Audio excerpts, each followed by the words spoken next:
Hezbollah ईरानी से मैं आप ही की बात उसी कॉन्टेक्स्ट में आगे बात कर रहा हूँ। हिजबुल्लाह और हमास है, ये फिलिस्तीन की जंग लड़ रहे हैं या इजराइल के दबदबे को के खात्मे की जंग लड़ रहे हैं, या ये कोई इस्लामिक वॉर लड़ रहे हैं? अल्टीमेट गोल तो इस्लामिक वार का है, ओके।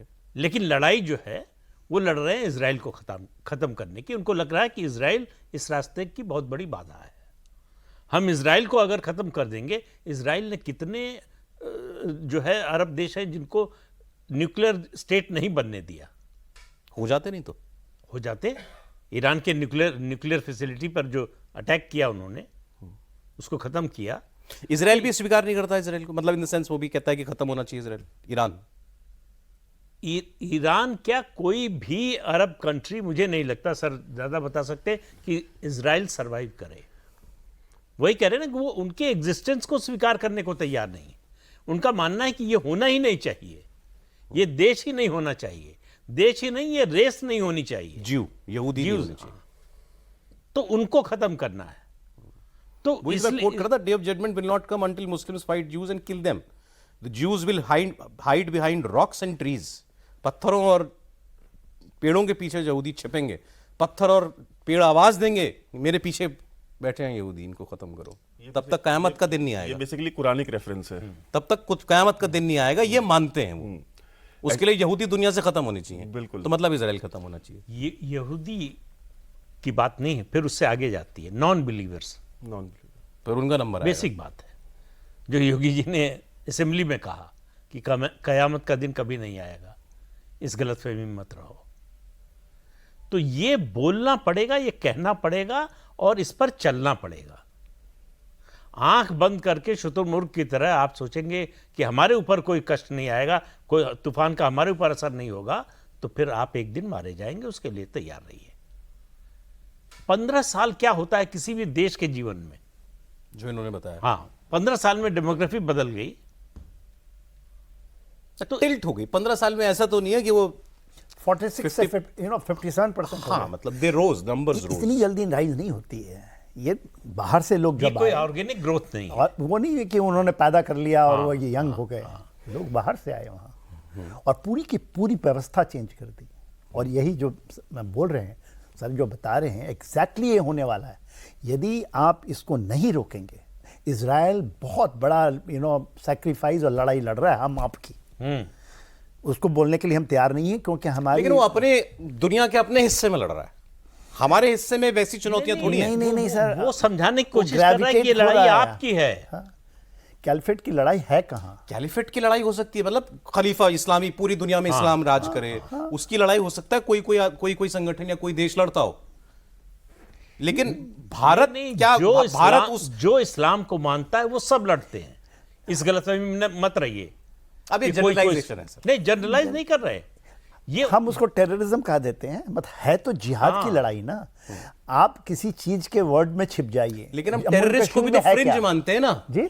टेररिस्ट, एक्सट्रीमिस्ट क्यों कहते हैं हम? एक्सट्रीमिस्ट है मतलब कहना अलग हाँ है। कि इस्लामिक आइडियोलॉजी में जिस दिन आप कह देंगे ये जिहाद है जम्मू एंड कश्मीर में, उस दिन ये खत्म हो जाएगी। आप ये कहते हैं कि जिहाद, जब तक आप देखिए कोई चीज को, जब आप मेरे को स्पेड ना बोलेंगे, तब तक मैं छिपा रहूंगा मेरे एक गिलाफ। पूरी दुनिया इसको नहीं मानेगी। अमेरिका मानता है इस चीज को, इसलिए वो करता है, वो जिहाद की लड़ाई लड़ता है। तो आप कह रहे हैं कश्मीर में एग्जाम्पल है इसका? एग्जाम्पल है। हम कहते हैं वहाँ तो कहते हैं कि टेररिज्म मिलिटेंसी है।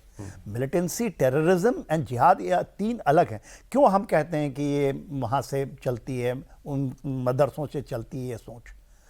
क्यों ऐसा हुआ और क्यों हुआ? क्यों इंडिया और पाकिस्तान क्यों बांटा गया? क्यों आपका ईस्ट पाकिस्तान आ गया? ये इतिहास में छिपा हुआ है। क्यों यही चीज़ें हुई? यही चीज़ वहाँ हुई।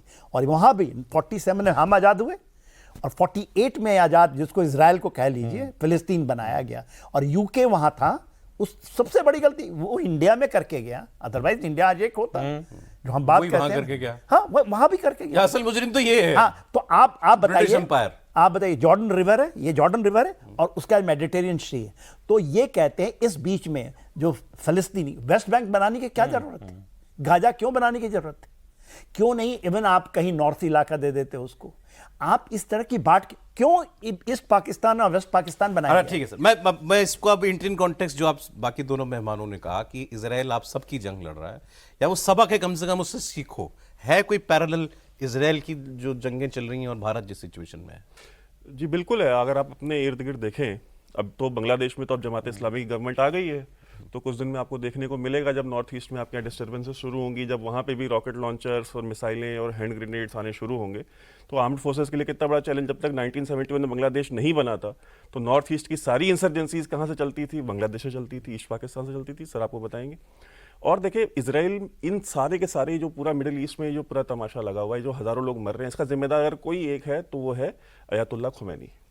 आप इस बात को आपको एक्सेप्ट करना पड़ेगा, क्योंकि चाहे आप हिजबुल्लाह देख लीजिए, चाहे आप हमास देख लीजिए, चाहे आप हुथीस देख लीजिए, चाहे आप जो शब्बीहा हैं सीरिया के अंदर आप उनको देख लीजिए, चाहे इवन आप इराक में मुक्तदा अल सदर जो है आप उसको देख लीजिए, उसके पास भी अपने कुछ हज़ार लाख 1.5 लाख उसके पास अपने भी फाइटर्स हैं और रॉकेट लॉन्चर्स हैं।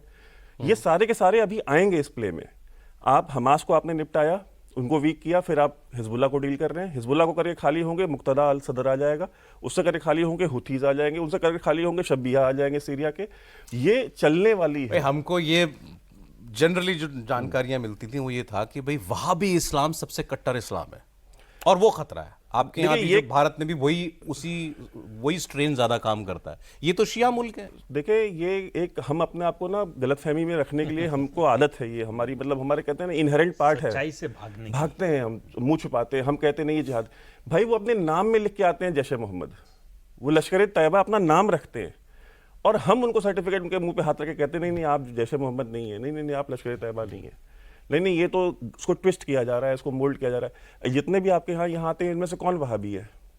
कोई देवबंदी है, कोई बरेली ऑर्गेनाइजेशन है, आप उनका बैकग्राउंड पता करें। जितने भी टेररिस्ट आपके कश्मीर में आते हैं, जो साउथ पंजाब से आते हैं, जो गरीब हैं, चाहे सराइकी बेल्ट से आते हैं। 90s में सर ने वहाँ जम्मू कश्मीर में जो टेररिज्म फेस किया है, जिसमें जो अफगान आते थे, उन अफगानों का इंडिया से क्या लेना देना था? भाई उज़्बेक आते थे गोलियां मारने के लिए आपकी आर्म्ड फोर्सेस को, कश्मीरी पंडितों को, उन उज़्बेक का क्या लेना देना था? या क्या है बेसिक वो क्या थॉट है जो इनको ड्राइव करती है? नॉन बिलीवर्स का, बिकॉज वो एक कुरानिक रेफरेंस दिया गया है, क्योंकि जब तक नॉन बिलीवर्स पेड़ के पीछे नहीं छुपेंगे, और वो भी उसमें बताया गया है कि कौन से पेड़ के पीछे छुपेंगे, उस पेड़ की वैरायटी मेंशन की गई है कि इसी पेड़ के पीछे, और फिर वो पेड़ बोलेगा कि ओ मुस्लिम तुम इधर आओ, देखो ये मेरे पीछे ये छुपा हुआ है। ठीक है, अब ये उस एक वाक़ एग्जैक्टली कश्मीर में पंडितों के साथ हुआ एक घटना जिसका सबसे ज्यादा जिक्र होता है कि वो ऊपर जाकर चावल के जो स्टोरेज था उसमें छिप गया, आतंकवादी खोजकर जा रहे थे, उसकी पड़ोस में जो महिला रहती थी बुलाया, कहा वहां छिपा है।